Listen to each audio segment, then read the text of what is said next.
Hi, Honors Math 1 Shasta High School. This is Mr. Roberts. By now, we are well into Chapter 11, finishing up for the school year. And I'm going to quickly record this video to just go over what happened with the Chapter 10 test. For the most part, I'm pretty happy with the score distribution.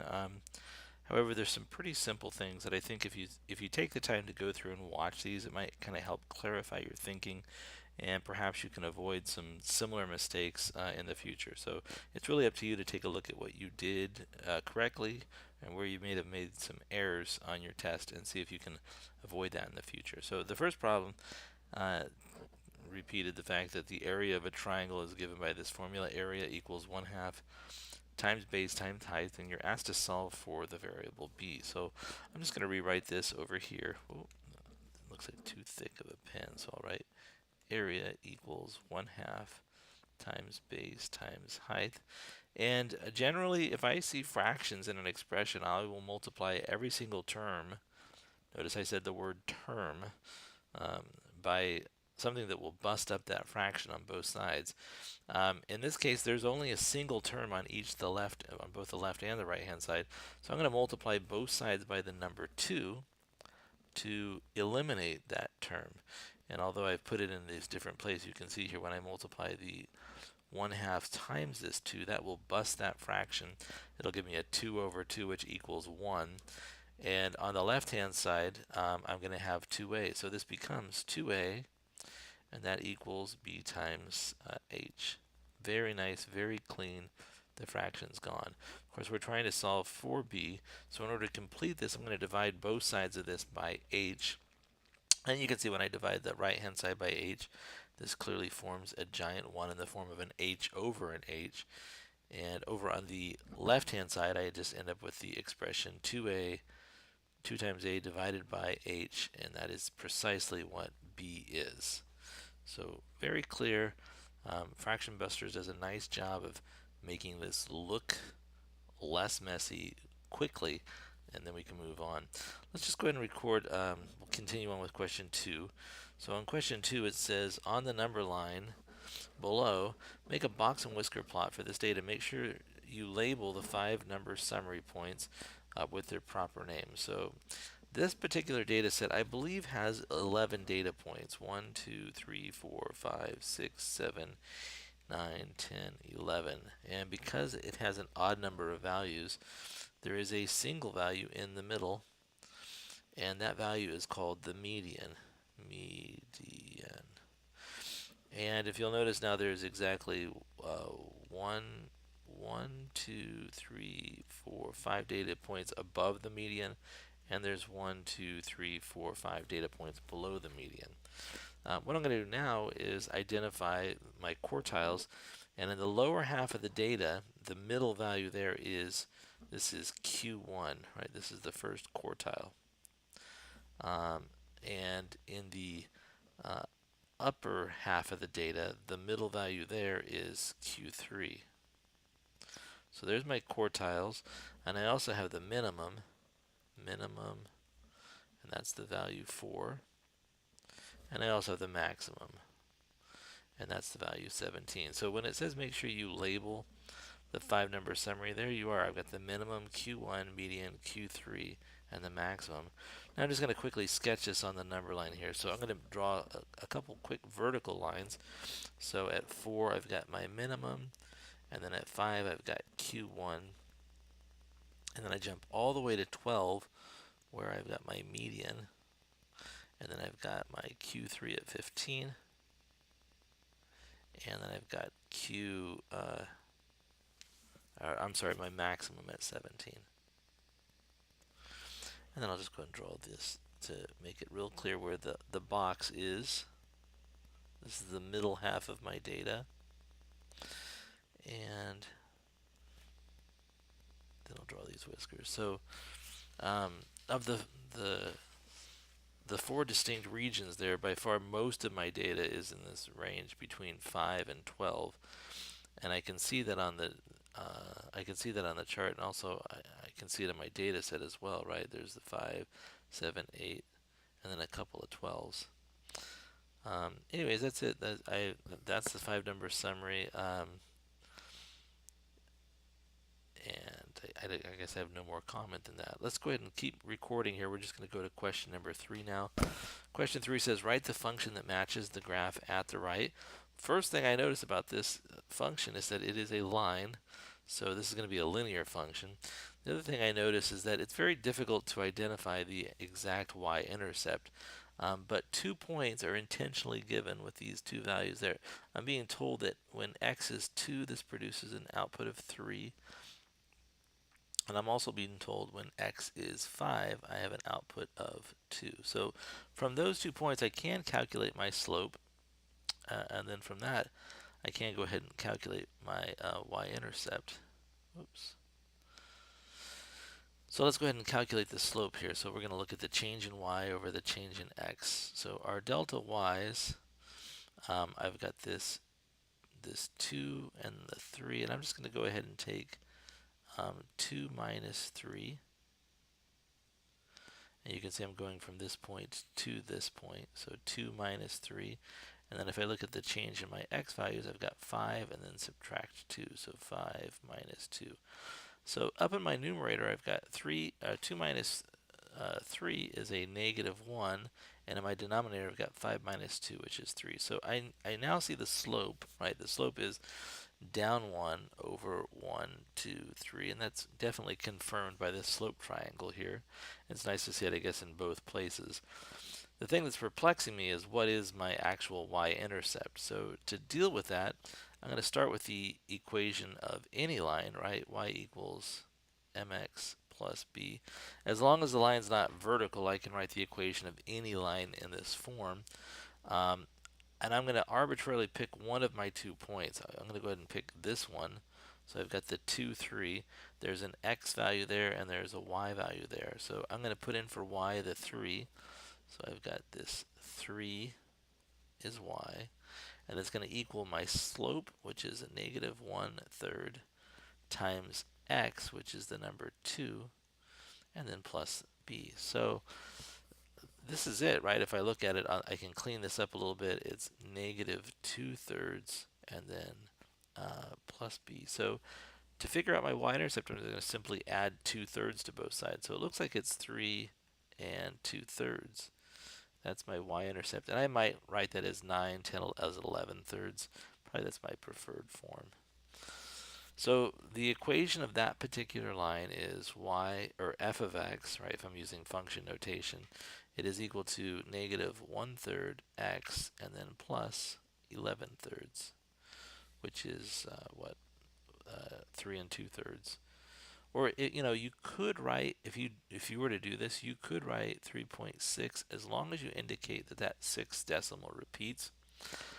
But really, it's way better just to write it as the rational number, right? So it's negative 1/3 x and 11/3.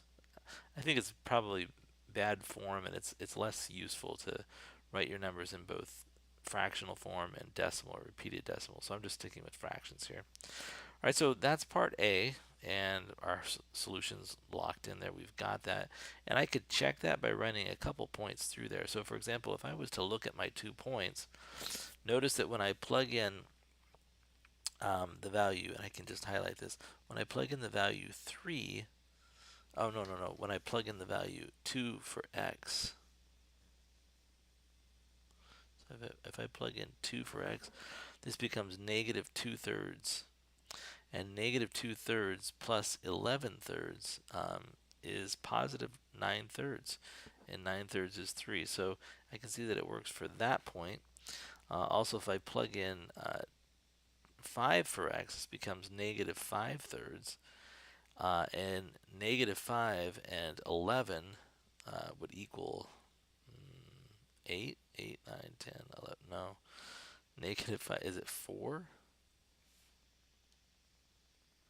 Oh, Mr. Roberts, you are not doing that. You are grabbing a calculator. We're ashamed that you're a math teacher.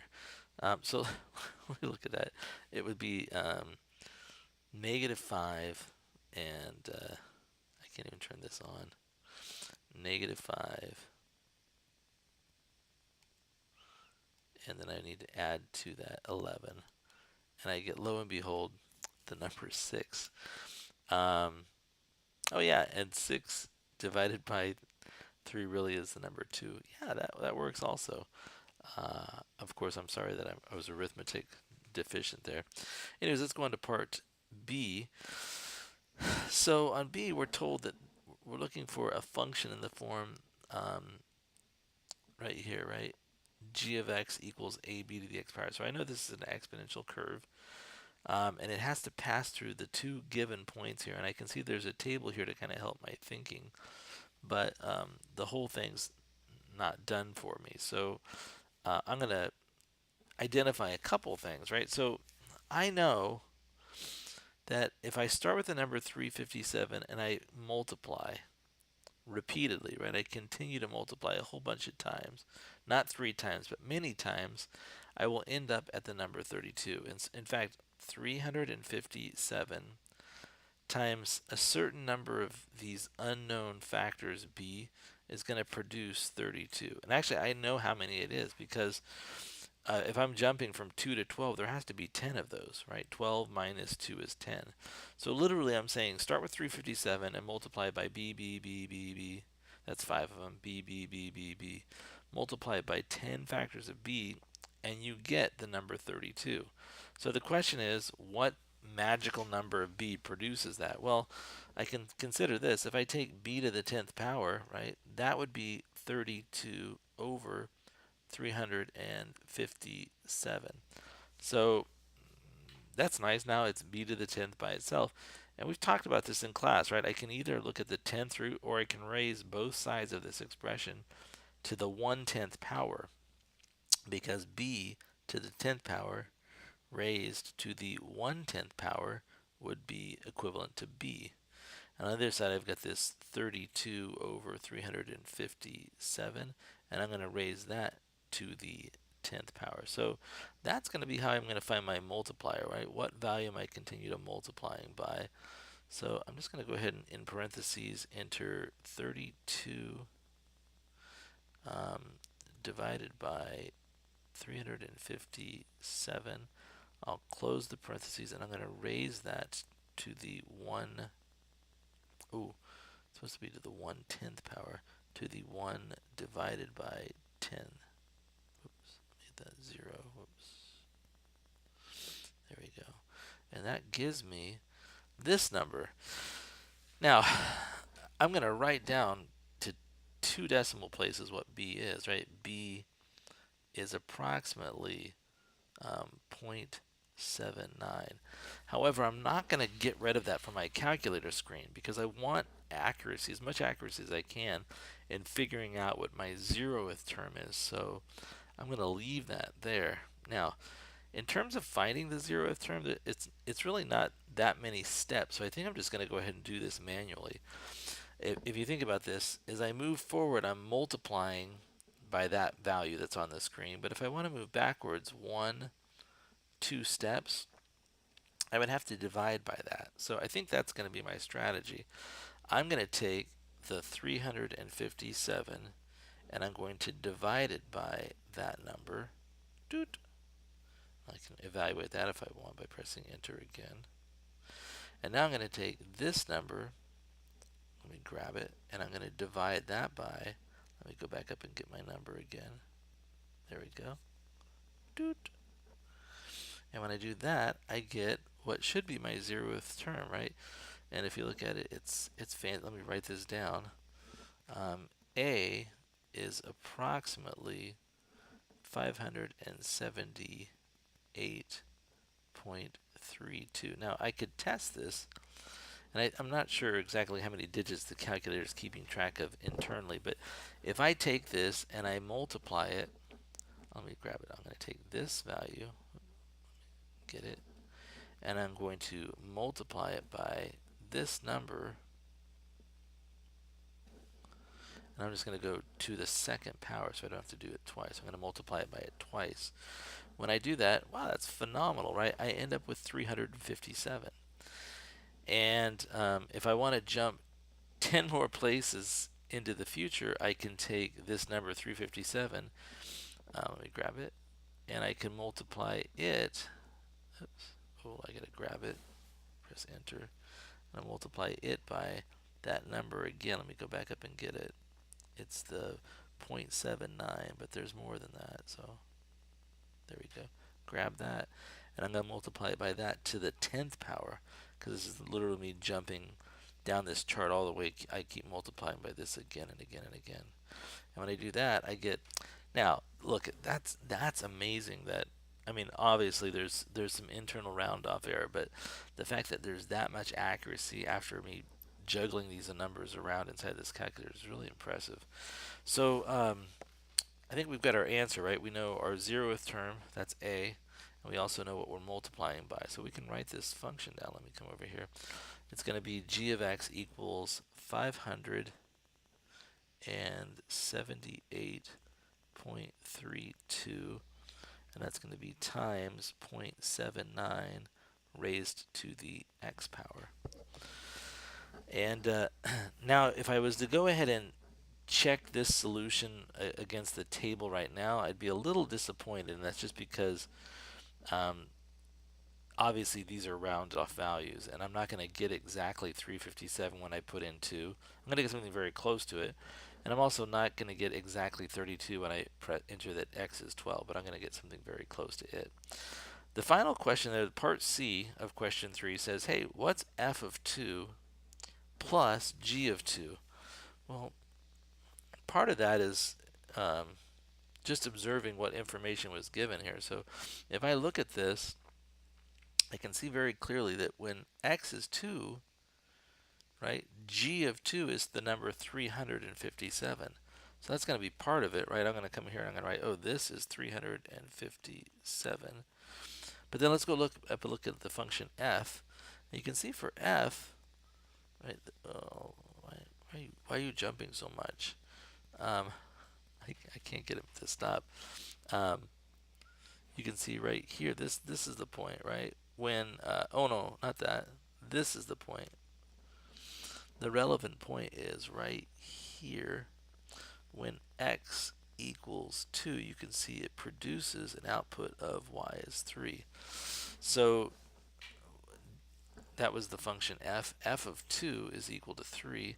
So we'll come down right here and we will say, oh, this value is just the number 3. So literally all I'm looking at is 3 plus 357, which is 360. So that was the answer to part C. And that's the first page of this chapter 10 test.